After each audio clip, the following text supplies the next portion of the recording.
When you hear an athlete described as a greyhound, Kerry Kittles is a perfect depiction of what that athlete would look like. Long and lanky with an endless motor, who could either use quickness to go past you or tire you out with his constant motion over the course of a full game. One of the underrated two-way players of the 90s and 2000s, Kerry Kittles burst onto the national scene at Villanova, where in 4 years he left as the school's career leader in points and would be a lottery pick in the legendary 1996 NBA draft. He spent basically his whole career as a New Jersey Net, where he was a big part of their back-to-back trips to the finals. But his career looked like it was going in a different direction, until it was threatened by a knee injury that just wouldn't go away. He would battle back and be the best version of himself that he could, with the limitations of a knee rarely at 100%, and he would leave New Jersey near the top of a few franchise leaderboards. He was a reliable offensive player and an underrated defender during his career. But whether he was healthy or injured, you knew Kerry Kittles was never going to complain or make excuses, and was only focused on being the best player and teammate he could be, night in and night out. And that's why he's the topic of today's episode. Let's jog your memory.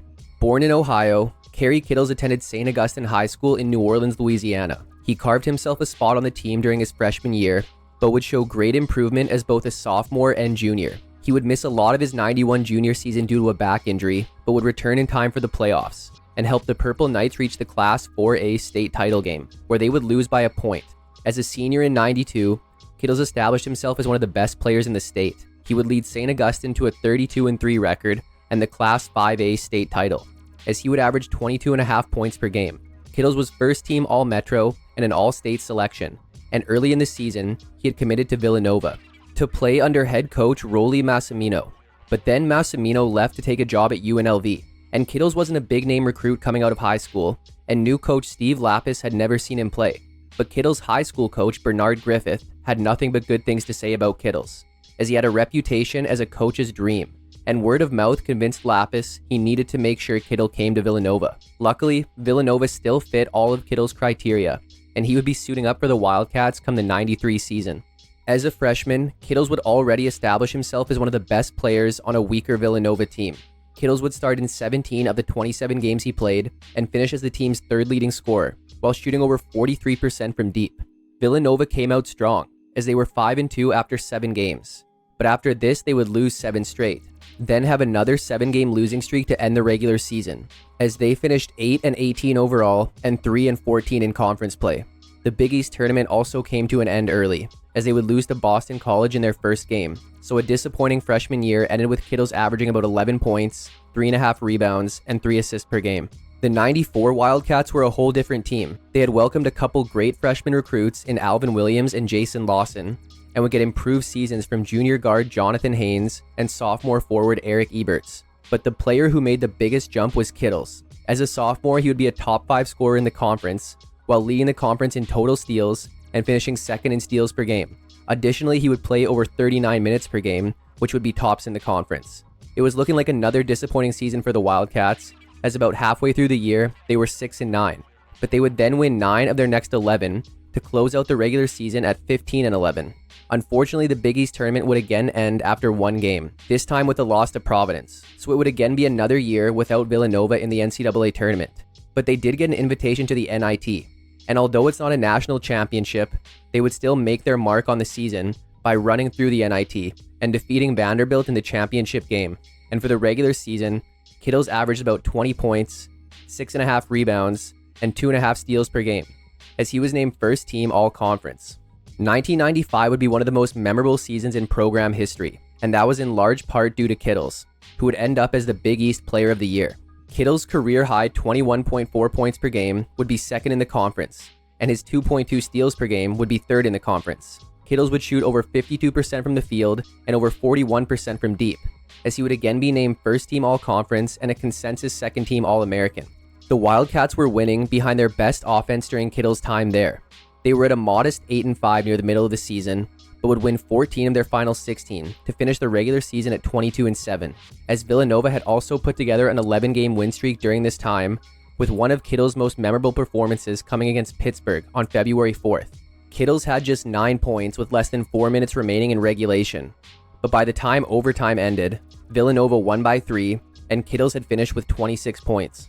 The Wildcats finally had success in the Big East tournament as they would outlast Boston College in the quarterfinal, then easily defeat Providence in the semifinal. But the final brought a great UConn Huskies team led by Ray Allen.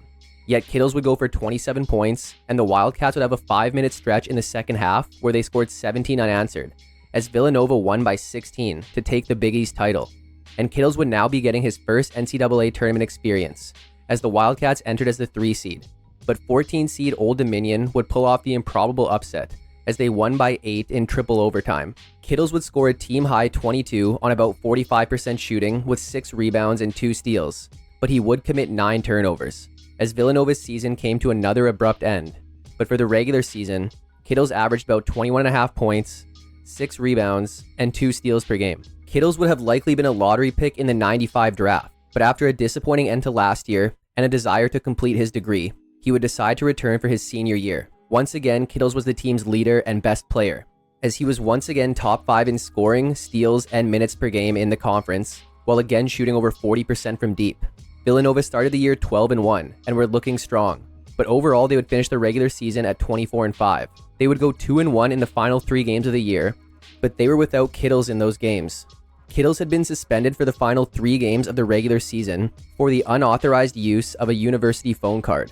It was hard to believe that this was deliberate, as it was not at all in Kittles' character. But instead of making excuses, Kittles took complete accountability and apologized for his actions. But what was really unfortunate about this was that he was suspended right before his final home game ever versus UConn. Additionally, he was only 14 points away from setting Villanova's all-time scoring record, and could have done it in front of his home crowd. But instead, he would have to wait until the Big East tournament. The Wildcats weren't able to repeat as conference champs, as they would lose to Georgetown in the tournament semifinal. They would get another tournament berth as a 3 seed and would play Portland in round 1. This time it would be an easy win for Villanova, as Kittles would score a game-high 19 points on over 58% shooting to go along with 4 steals. The second round brought a much better Louisville team, who were able to hold on to defeat Villanova by 4 points, as Kittles would put up 20 points on over 56% shooting and record 2 steals. And for the regular season, Kittles averaged about 20.5 points, 7 rebounds, and 2.5 steals per game. So now it was time for the NBA draft. And even though Kittles' name wasn't well known coming out of high school, it was definitely well known coming out of college. And even with one of the most talented draft classes of all time, Kittles would be a top 10 pick. With the 8th pick in the 1996 NBA draft, the New Jersey Nets select Kerry Kittles from Villanova University. Kittles had been selected by the New Jersey Nets, yet he may not have been their first choice. Reportedly, the Nets were set to draft high school phenom Kobe Bryant with the 8th pick. As then Nets head coach John Calipari recalled, the night before the draft, he met with Bryant's parents, and they begged him to take their son. But then the next afternoon, he received another call, this time begging him not to take Bryant. So they took the proven Kittles instead. Kittles joined a Nets team who had been struggling the past few years, but were hoping to build something, with Kittles being a huge part of that. He would play in all 82 games while starting 57 of them, as he would find himself starting quite early, playing opposite of Kendall Gill on the wing. The Nets were struggling and were sitting at 15-35 around the trade deadline when they sent a package to Dallas, for a package which included 2 great young players in Sam Cassell and Jim Jackson. With the acquisition of Jackson, Kittles would be shifted to a 6th-man role the remainder of the year. But the unassuming Kittles would quietly have one of the top rookie campaigns this season, as he would finish 4th among rookies in points per game and 5th in assists per game, while tying with Allen Iverson for the most total steals with 157, as he was named 2nd team All-Rookie. And his 16.4 points would also have him finish 4th on the team in scoring, as he also shot nearly 38% from deep.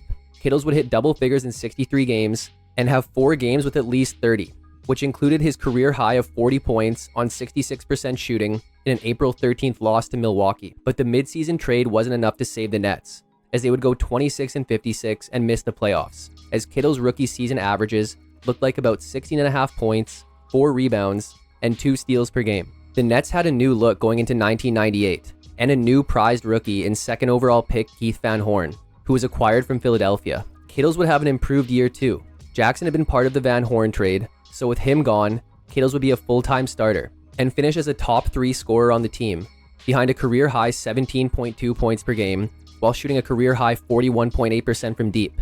Kittles would hit double figures in 71 games and have 25 games with at least 20. He would also have 7 games with double-digit rebounds, as he recorded 7 double-doubles. The Nets' greatly improved offense would see them finish as the 5th highest scoring team in the league, and they were winning, as after 26 wins last year, they improved to 43 this year, and would get their first playoff berth in 5 years.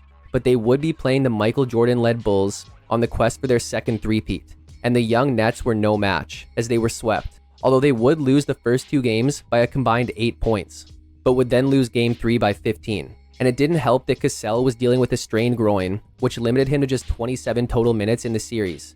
But Kittles would hold his own, as he finished as the team's second leading scorer, rebounder, and distributor, as he would score in double figures in all 3 games, including a team high and postseason career high of 23 points on 60% shooting in Game 2. But for the regular season, Kittles put up about 17 points, 4.5 rebounds, and 1.5 steals per game. Expectations were high for Kittles and the Nets going into 1999, but their lockout-shortened season would not go as planned. Cassell would get injured early in the year and overall would only play 4 games for the Nets, as they were sitting at 3-15 on March 11th when he was included in a 3-team deal, which saw the Nets acquire a great young point guard, also from Kittles' draft class, in Stephon Marbury. Marbury would play great in his 31 games for the team, and Van Horn took a step forward, but Kittles was really struggling. He was still the team's 3rd best scorer, but his scoring had dropped by over 4 points per game, as he was shooting a career-low 37% from the field and less than 32% from deep, and his defense had taken a hit too.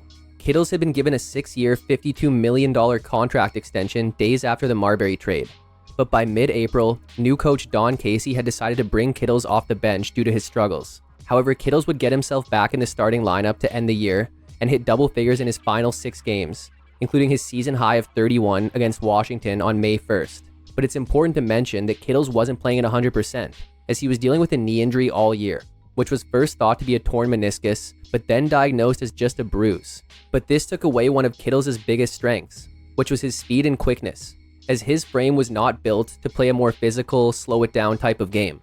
But in typical Kittles fashion, he once again didn't make any excuses for his play, and showed faith in his fellow teammates. But the Nets didn't improve much after the Marbury trade, as they finished the year at 16-34 and missed the playoffs. But for the regular season, Kittles averaged about 13 points, 4 rebounds, and 1.5 steals per game. Shortly after the season on May 12th, Kittles would undergo knee surgery to correct a bone abnormality in the same knee. He was expected to be ready for the regular season opener, however he wouldn't make his first appearance until a couple weeks into the year. But even when he did return to the lineup, teammate Keith Van Horn even suggested that he felt Kittles was being pressured to come back before he was fully healed. But another player with a serious knee injury was the last thing the Nets needed, as although they didn't know it yet, their 31-year-old big man Jason Williams had played his final game last season, as his career would be ended by a leg injury. So Kittles would play his first game of the year on November 15th, but would then sit out the next 7 games. He would play 61 more games, starting all of them, before being shut down for the year on April 7th due to his knee. So on the surface, Kittles had played a relatively healthy year, but it was clear he wasn't 100% healthy all year, as it didn't look like the same Kerry Kittles who had been drafted 8th overall. But even battling through his injuries, he would play better than the previous year. He would be one of 4 starters to average double figures and have improved shooting at nearly 44%, while also shooting 40% from deep.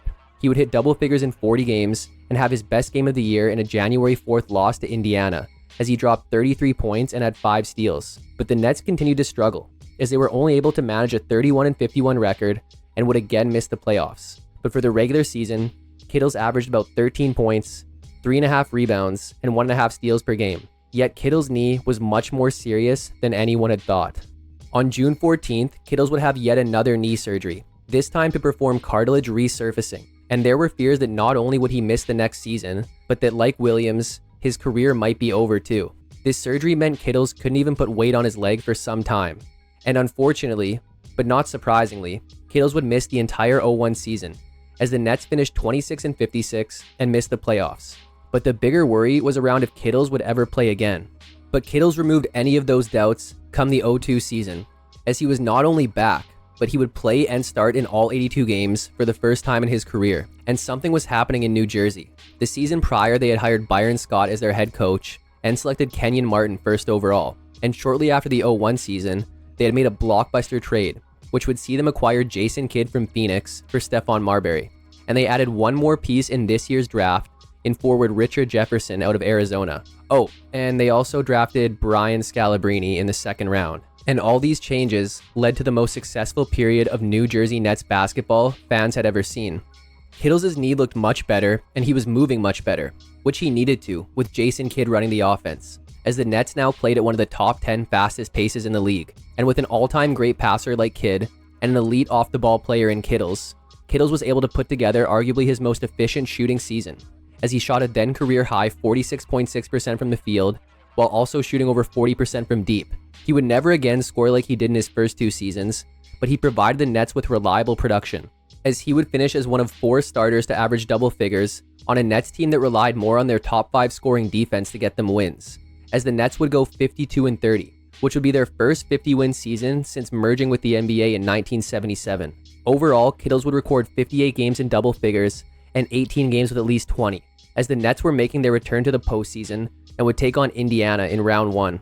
Kittles' return to the playoffs would not start well, as in the 5-game first-round series, he would fail to hit double figures in any game, while shooting above 40% just once and going 2 of 9 from deep. However, he would hit one of the biggest shots of his career in Game 3, as he hit a last-second 3 to give New Jersey the win, and the Nets were able to make up for Kittles' performance and would play Charlotte in round 2, as this would be a much improved series from Kittles. He would be the team's 3rd leading scorer on about 48% from the field and over 38% from deep, as this time he would hit double figures in every game of another 5-game series, which ended with New Jersey advancing to the Eastern Conference Finals to take on a surprise Boston Celtics team. Kittles would have 14 points in a Game 1 win, but would go 0 for 3 from deep. Game 2 would be a loss, as Kittles struggled mightily, with 4 points on 2 of 11 from the field and 0 for 7 from deep. Game 3 was better for Kittles, as he would put up 19 points on 40% shooting, but again he went 0 for 7 from deep, in the game that became famous for Boston's improbable 4th quarter comeback. But with the Nets needing a win in Game 4 to avoid going down 3-1, Kittles went for a team-high 22 on nearly 53% shooting and finally made a 3, as he went 4 of 7 from beyond the arc, as the Nets won by 2. He continued his improved play in another winning Game 5, with 21 points on over 57% shooting. He would have just 9 points in Game 6, but he only took 7 shots, as the Nets won their 3rd straight and punched their ticket to the NBA Finals, where a Lakers team on a quest for a three-peat was waiting for them. Unfortunately, they weren't able to knock off the Lakers, as New Jersey was swept. Kittles would only average about 12.5 points per game, but it was a relatively efficient series, shooting over 45%. He just wasn't able to get a lot of clean looks. But he would have his best performance in Game 2, when he had 23 points and made 3 shots from deep. But the Nets' incredible season was over, as Kittles had averaged about 13.5 points, 3.5 rebounds, and 1.5 steals per game. After being dominated by Shaq in the finals, the Nets tried to improve their post defense by trading a package headlined by Van Horn to Philly for aging defensive star Dikembe Mutombo. But a serious wrist injury would lead to him appearing in just 24 regular season games. Kittles would continue with his usual production as the team's 4th leading scorer, while shooting a career-high 46.7% from the field. However, his 3-point shooting dropped to a still very respectable 35.6%. But Kittles would have more knee issues this year. He would sprain his knee in early December, which would keep him out for over a month, as overall he played in just 65 games this season, but was still able to record double figures in 46 of them, while even recording a double-double. Even without Mutombo, the Nets continued their defensive dominance, allowing the 2nd lowest points per game in the league. They wouldn't be able to put up another 50-win season, as they came up just short with 49 wins, but they would still enter the playoffs as the 2 seed in the East, where they would play the Bucks in round 1. Kittles started the series with 18 points in a Game 1 win, but although he would score in double figures 3 more times in the 6-game series, he would have some shooting struggles, and overall would finish the series shooting below 39% from the field. But he would be the team's top 3-point shooter, as he shot over 42% from deep, and the Nets won in 6 and advanced to a 2nd-round series versus Boston. This would be an easier series for New Jersey, as they swept Boston, and Kittles would also play great, as he had double figures in games 1, 3, and 4, while shooting over 46% from the field and averaging almost 2 steals per game, and even going 10 of 16 from deep, as the Nets were making a return to the conference finals. And at this point they were rolling, as this series would end in another New Jersey sweep. The first 2 games were close, with New Jersey winning each game by just 2 points, but they would win games 3 and 4 by double figures. However, Kittles was ice cold this series. He would fail to crack double figures in any game, averaging about 7 points on about 35% from the field and 20% from deep. But the Nets were back in the finals, and this time would take on the Spurs. And although they weren't swept, it still didn't go as hoped. The whole series was close, but it was looking like a toss-up after 4 games, as the teams were tied at 2-2, but the Spurs would win the next 2 games handily, as New Jersey came up just short for the second straight year, and Kittles for the most part struggled, as he averaged about 11 points on less than 38% from the field. He would have a couple good games, as he had 21 points and 3 steals in a Game 3 loss, and would also put up 16 points and 3 steals in the series-clinching Game 6 loss, as he would average nearly 2 steals per game for the series, and his regular season would see him average about 13 points, 4 rebounds, and 1.5 steals per game. Mutombo was gone going into 0-4, and the Nets tried to fill the void with another aging defensive star in Alonzo Mourning, but kidney issues would limit him to just 12 games this year. The 0-4 season would see Kittles play and start in all 82 games for the final time in his career, as he continued his consistent and reliable play, putting up his usual numbers as the team's 4th best scorer. He would have 59 games in double figures and 2 games with at least 30, but the Nets weren't playing up to their usual standard, as although they were leading the division, they were sitting at just 22-20 when Byron Scott would be fired and replaced with Lawrence Frank, with part of this reportedly being due to Kidd never fully buying into Scott as head coach. With Frank, the Nets would go 25-15 the rest of the way and finish at 47-35 to again earn a playoff berth. However, late in the year, in an April 6th game versus Milwaukee, Kittles would injure his knee in the morning and then have to leave the game in the third quarter due to this injury. He would still be back in the starting lineup for the rest of the year, but it was likely that his knee was again not at 100% for the rest of the season and the postseason. But the first round brought a matchup with New York, which New Jersey would handle pretty easily in a 4-game sweep, as Kittles would play quite well, averaging over 14 points and nearly 2.5 steals per game on nearly 46% shooting, as he would hit double figures in all 4 games, and the Nets would advance to a second-round matchup versus Detroit. This series was a defensive battle, with each team cracking 100 points just once. The Pistons would jump out to a 2-0 lead before New Jersey responded with 3 straight wins, but then Detroit would wrap up the series in 7 games. Kittles again would play a great series, putting up over 14 points per game on over 44% shooting, as he would hit double figures in 6 of the 7 games, while also playing well on the defensive end, averaging nearly 2 steals per game. But after 2 straight trips to the finals, the Nets weren't able to make the conference finals, so it seemed like changes might be coming. But for the regular season, Kittles averaged about 13 points, 4 rebounds, and 1.5 steals per game. The Nets spent the 0-4 offseason blowing it up. They would ship Kenyon Martin to the Nuggets as part of a sign-and-trade for draft picks. And then with New Jersey trying to open up more cap space, they would send Kittles to the Clippers on July 30th. Sadly, Kittles' injuries would catch up to him very quickly. Kittles would play his first game with the Clippers on November 21st, as he had been recovering from knee surgery. He would appear in 10 more games over the next 2 months before being shut down for the year, due to what ended up being a sciatic condition caused by a bulging disc. The Clippers would finish at 37-45 and miss the playoffs, as in the 11 games he played, Kittles averaged about 6.5 points, 3 rebounds, and 2 assists per game. But the injuries were too much, and after the season, at the age of 30, Kittles would retire from the NBA after 8 years. Kerry Kittles was a star in a very competitive Big East, and went down as arguably the greatest player in Villanova Wildcats history. He was a two-way standout with an endless motor and was a safe pick going into the '96 draft, as although he may not have had the highest ceiling, he still had a very high floor, so you knew he would at least give you solid production. He was the perfect player for the Nets, and had the attitude and non-existent ego that any team would want. He seemed on his way to possibly be a star for the team after his first 2 seasons, but then the knee injuries completely changed his career outlook. But his resilience is more impressive, as he battled through to put together 3 very reliable seasons as an integral member of the Nets core that went to back-to-back finals. His career was definitely cut short, and he's one of the lesser talked about what-ifs. And he may not have been a star, but his injuries never allowed him to reach his full potential. Yet even with his body deteriorating, he kept producing year in and year out until he couldn't anymore. And at the minimum, Kerry Kittles is still one of the best players in Nets franchise history. But that's it for today's episode on Kerry Kittles. Hope you enjoyed it, and make sure to subscribe for more videos like this one. If you liked it, check out this one on one of his brief teammates during his early years in New Jersey, or this one on one of his very brief teammates during his year in LA. Thanks for watching, and see you next time.